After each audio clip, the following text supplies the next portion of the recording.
आज आपण पाहणार आहोत डाळीच्या पिठापासून दामट्याचे लाडू कसे बनवायचे। अगदीच काही ग्रामीण भागात देखील हे बनवलं जातं आणि मेन म्हणजे चवीला छान बनवून तयार होतात। आणि जे डाळीच्या पिठाचे म्हणजे शेवाचे लाडू जे बनवावे लागतात त्याला थोडीशी किचकट प्रोसेस आहे, ही ती पटकन झटपट होऊन तयार होते। तर इथं जे मेजरमेंटचं जे होतं दाखवायचं तर त्याच्यात माझा व्हिडिओ बंद झाला आणि ते स्किप झालं। तर इथे मी मध्यम वाटी जी असते ती 4 वाटी प्रमाणात मी हे बेसन पीठ घेतलेले, छान स्वच्छ चाळून घेतले। आता याच्यामध्ये गरजेनुसार पाणी घालून मी हे व्यवस्थित घट्ट मळून घेणार आहे। अगदी पातळ मळायचं नाहीये, जशी आवश्यकता आहे तसं तुम्हाला ह्याच्यामध्ये पाणी घालत जायचे आणि मगच हे पीठ भिजवायचे। जर तुम्ही डायरेक्टली एकदम जास्त पाणी घातलं तर मग हे पीठ पातळ होण्याची शक्यता असते। तर आवश्यकतेनुसार तुम्ही याच्यामध्ये थोडं थोडं करून पाणी घाला व हे पीठ भिजवून छान नरम करून घ्या।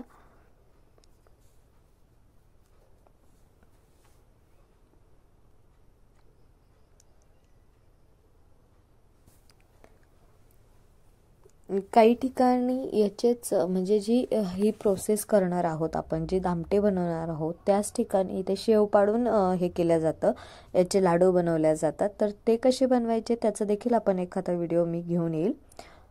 तर आता इथे मी छान व्यवस्थित पीठ मळून घेणार आहे, एकजीव करून घेणार आहे, पण अगदीच पातळ भिजवायचं नाहीये। जितकं होतं होईल तेवढं हे पीठ घट्टच भिजवायचं आहे आपल्याला। तर सर्व जे खाली कारण बेसन पीठ जे असतं ना ते पटकन चिकटल्या जातं, लवकर निघत नाही। तर ते सर्व जे चिकटलेलं वगैरे पीठ आहे ते व्यवस्थित मी सर्व पुसून घेणार आहे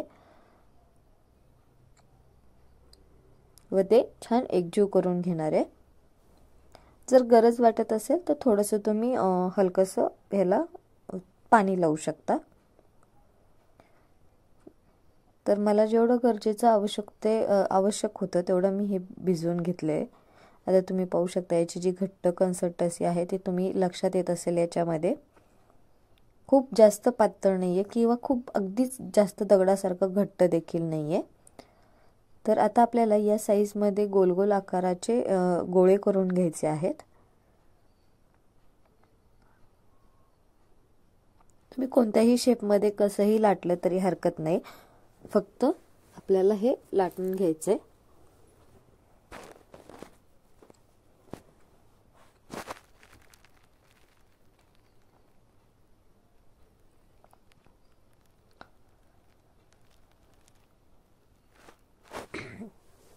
तर तुम्ही ते पाहू शकता अशाच पद्धतीने मी एक एक करून सर्व गोळे बनवून तयार केलेले आहेत। आता याच्या ज्या आहेत त्या आपण पुऱ्या लाटणार आहोत। तर पुऱ्या ह्या ज्या लाटताना जाड लाटायच्यात, कारण खूप पातळ जर केल्या तर मग त्या फुगणार नाहीत आणि त्याची कडक अशी हे येईल कन्सिस्टन्सी जेव्हा आपण तळू तेव्हा।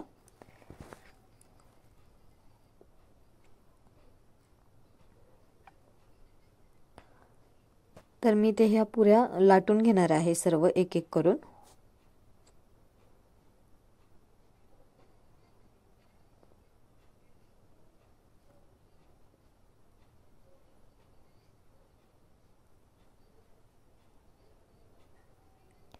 आता या पुऱ्या जेव्हा लाटत होती तेव्हाच मी तेल कढईमध्ये गरम होण्यासाठी ठेवलं होतं। तेल छान कडकडीत गरम झालेलं आहे। तर आपल्याला आता ह्या पुऱ्या छान तळून घ्यायच्या। तर तुम्ही ते पाहू शकता थोडासा हलकासा रंग चेंज झाला ना की तरी तुम्ही काढलं तरी हरकत नाही, थोडेसे डार्क ह्याच्यामध्ये काढल्या तरी हरकत नाही, फक्त जास्त करपू द्यायच्या नाहीये। कारण आपल्या लाडवाचा जो कलर आहे तो देखील तसाच येऊ शकतो किंवा तो करपट असा स्मेल येऊ शकतो। त्यामुळे त्याचा जो रंग आहे तो फार काही चेंज करून द्यायचा नाही आपल्याला।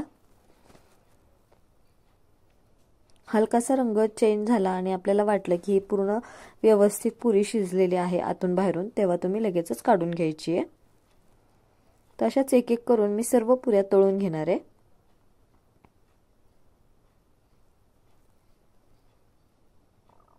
आता इथे आपल्या सर्व पुऱ्या तळून झालेल्या आहेत। 4 वाटी बेसन पिठाला म्हणजे मध्यम आकाराच्या 4 वाटी बेसन पिठाला मी 2 ग्लास साखर घेणार आहे, म्हणजेच अर्धा किलो। समजा 1 किलोचं हे बेसन पिठाचं जे प्रमाण आहे त्याला अर्धा किलो एवढी मी साखर वापरणार आहे। तर अर्धा किलो साखरेला फक्त मी 1 ग्लास पाणी घेतलेलं आहे। आता मी पाक तयार करते तोपर्यंत ज्या ह्या पुऱ्या थंड झालेल्या आहेत ते मी अशा बारीक तुकडे करून मिक्सरला छान याची रवाळ अशी पेस्ट करून घेणार आहे. अगदीच मी फाईन पेस्ट म्हणणार नाही, कारण त्याचं जे स्ट्रक्चर येणार आहे ते असं रव्यासारखं दाणेदार स्ट्रक्चर येणार आहे. तर आता हे मी मिक्सरच्या भांड्यात घालून एक एक करून छान ह्याचं पेस्ट करून घेणार आहे. तर तुम्ही इथे पाहू शकता सर्व असं बारीक करून झाले. अगदीच एखादा तुकडा नाही झाला तरी हरकत नाही, इकडे इकडे होऊन जातो तो. तर तुम्ही इथे पाहू शकता आपला पाक देखील छान बनवून तयार होतोय. तर मी इथे एका वाटीमध्ये पाणी घेतलंय आणि चेक करतेय. थोडीशी गोळी आल्यासारखं वाटलं की आपला हा पूर्ण पाक तयार झालेला आहे. तर मी सारखं राहून राहून चेक करतेय, पण ते गोळी काही व्यवस्थित बनलेली नाहीये. तर याच्यामध्ये मी थोडीशी वेलची पूड घातलीये आणि आता आपला पाक बनवून चांगला तयार झालाय. तर जेव्हा गरम असतो तेव्हाच मी याच्यामध्ये जे आपण हे पीठ तयार केलंय तर ते घालणार आहे.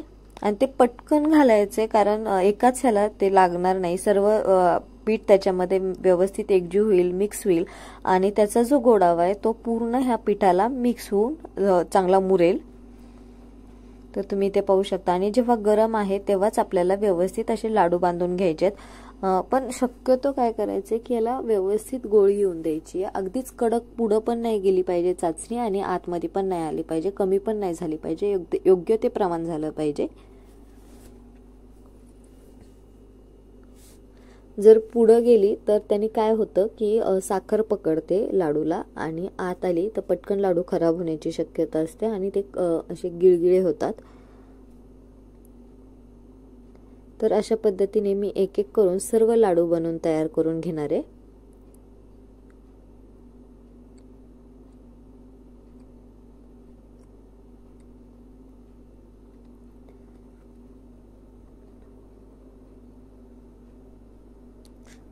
आणि मध्ये मध्ये काय होतं, आपण जेव्हा लाडू बांधतो ना तेव्हा हात असे थोडेफार चिकट होतात, मग आपल्याला ते नकोसं होतं. मग त्यावेळेस तुम्ही कंटिन्यू पाणी नाही, हलकंसं तुम्ही लावून घ्या पण जास्त नका. तर इथे माझे सर्व लाडू बनवून तयार झालेले आहेत. तर अशाच नवनवीन व चमचमीत रेसिपीजसाठी आपल्या चॅनलला लाईक, शेअर, सबस्क्राईब करायला विसरू नका. तोपर्यंत खात राहा, मस्त राहा, आनंदी राहा.